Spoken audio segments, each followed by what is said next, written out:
Today's math puzzle comes from the AMC 12 math competition in the year 2015, and it tells us that the zeros of the function f of x, which is equal to x squared minus ax plus 2a, are integers, and it asks us to find the sum of all possible values of a. First, what I'm going to do is write down the quadratic formula for this polynomial. So we have x, which is equal to a plus minus the square root of a squared minus 4 times 2a all over 2.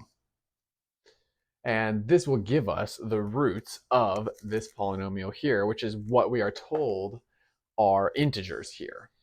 So we know that this whole thing has to be equal to an integer.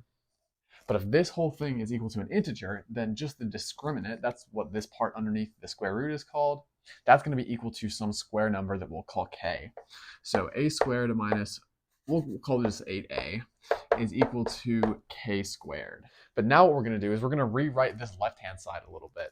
So we're going to factor this as a times a minus 8, which is equal to k squared.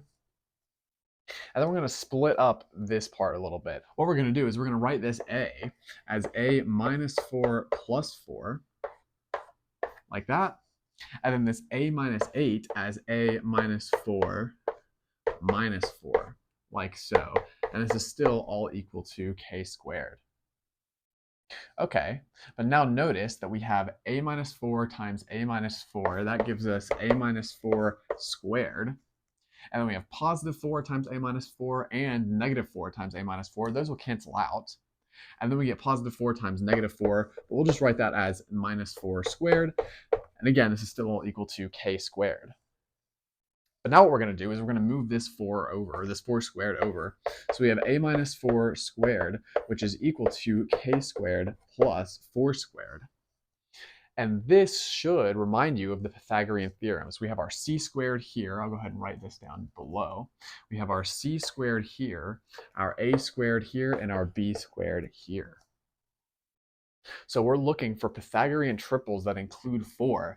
But in fact, there is only one such Pythagorean triple. So we'll go ahead and write that down here.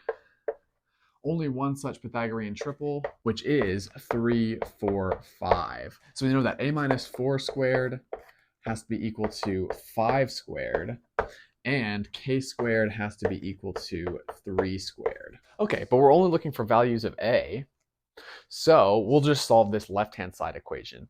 So let's go up here to the top right. We have a minus 4 squared is equal to 5 squared, and dropping the squares on both sides will give us the absolute value of a minus 4 is equal to 5. But that means that a is either going to be equal to 9 or negative 1. So these are two solutions that we're going to have to consider. I'll bring this up to the top right up here and erase this, and we'll keep going. Okay, so I went ahead and wrote our two solutions so far up here, and I rewrote our condition earlier that a minus 4 squared has to be equal to k squared plus 4 squared. And we looked at the Pythagorean triple where k is 3, and we have 3, 4, 5 as our Pythagorean triple. And I said that was the only one that contained 4 in this a or b quantity, which is true. But we didn't consider the case where k is equal to 0. So let's go ahead and consider that now. So we have a minus 4 all squared is equal to 4 squared. And again, taking the square root of both sides, we get the absolute value of a minus 4 is equal to 4. But that means that a is equal to 0 or 8. So we'll go ahead and put these up here as well. So now we've solved for all possible values of a, because we've taken a look where this Pythagorean triple condition holds where k is not 0 and when k is 0. Okay, let's go ahead and test whether all of our possible values for a give us an integer root for this function by plugging them in to our condition up here. And from that, if we get an integer, then we know that this is a good solution for a. And if we don't get an integer, that means that we've just found something that satisfies this discriminant not being under a square root anymore, but something that gives us an odd number on top divided by 2, which we can't use, unfortunately, because we are limited to only integers for our roots here.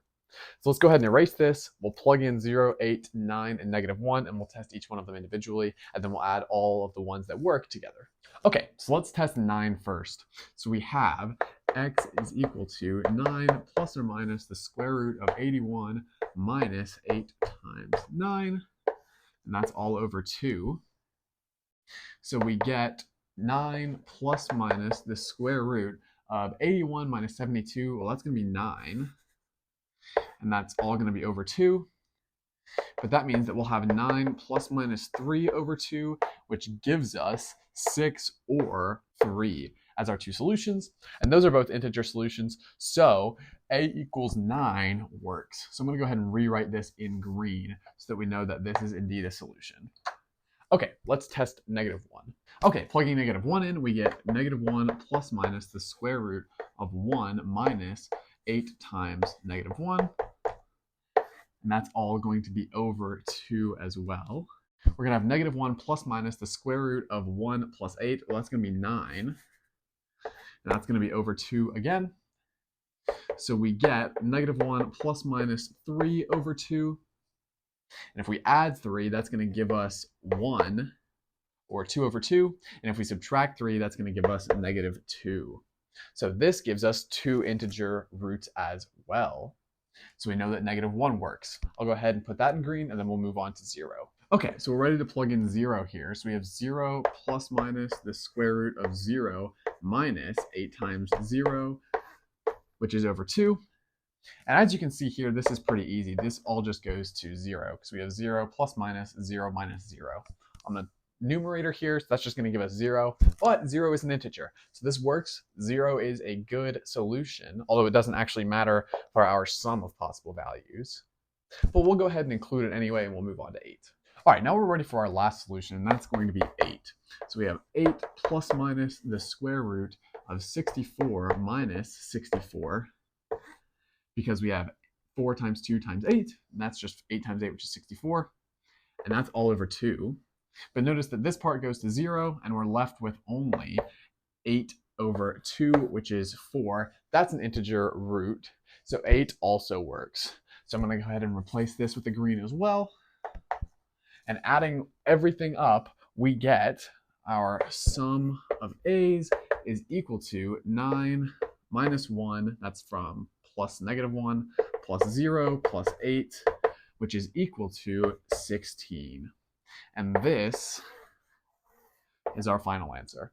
I think that's enough for now.